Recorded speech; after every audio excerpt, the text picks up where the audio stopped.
Chapter 5. Personal Experience, Sensing. 1. Exceptional Observation. Introverts who prefer their sensing function S to intuition N are very observant. Our ability to observe helps us in learning. We can easily pick up on some things in which others must be explicitly trained. As those who also prefer judging to perceiving, ISFJs have sensing as our dominant function, and we possess excellent memories of events because of the sensory details that we take in. I have one memory from before the age of 3, which might have escaped me completely had I not returned to the location some years later.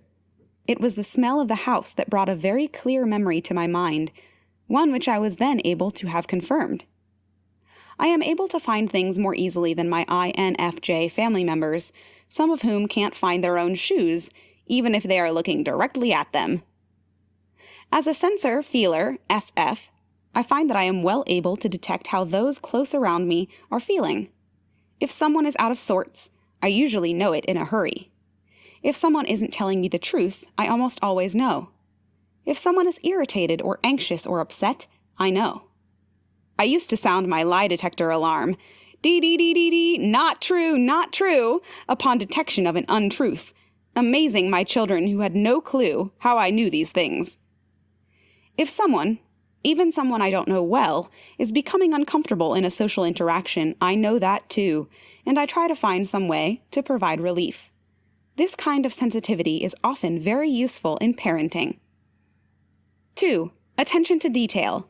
As sensor/judge, SJ, ISFJ observation feeds into our attention to detail, one of our notable strong points. We are good organizers and managers of details, and we can be very thorough. We can train our attention to minutiae that drive others out of their minds. There have been times, I must confess, when I stayed at the homework table long after my high school student to work on a consternating calculus or chemistry problem. On these occasions, the student would have long since been over it and would have been released to go to bed. But I could not let go of the problem. I had to find the answer for the student, yes, because I did very much wish to teach him in the morning how to solve the problem so that he could go to school prepared, but also for me. While he had long since let it go, I hung tenaciously on until I reached a solution. Applications. ISFJ sensors with their attention to detail and thoroughness can also be perfectionist and slow in their work. For some important projects, which require such attention, this is a very good thing. For others, it can result in wasted time, or at least time which might have been better spent in another way. Sometimes we might get lost in minutiae and lose sight of the end goal or urgency of a project. It can be very difficult for the ISFJ or ISTJ to overlook inconsistency in detail, however minor. I wondered, just this week, why am I refolding this towel? My husband had folded it well enough, but I couldn't stop myself from wanting it to be folded exactly like the others on the shelf before putting it away. It would be wise for ISFJs like me to note and make rules regarding which jobs justify perfection or complete consistency, and which do not. Because of our ability to focus and desire for order and perfection, ISFJs find it difficult to let a task go until all the I's are dotted and the T's are crossed. Transitioning in the middle of a task can be a problem. I can sit for hours working on a project and get to the point at which I realize probably I need a break for both mind and body, and it can still be difficult for me to tear myself away. Often I'm a little late or last minute, arriving to the next activity. Not a wedding or funeral, certainly, but possibly an after-school pickup or informal lunch meeting, because of my reluctance to release the last. If you find yourself having the same problem, you probably need to set 2 alarms, one for 10 minutes before time to leave your task, and the other at deadline, in order to get to the next item of business on time.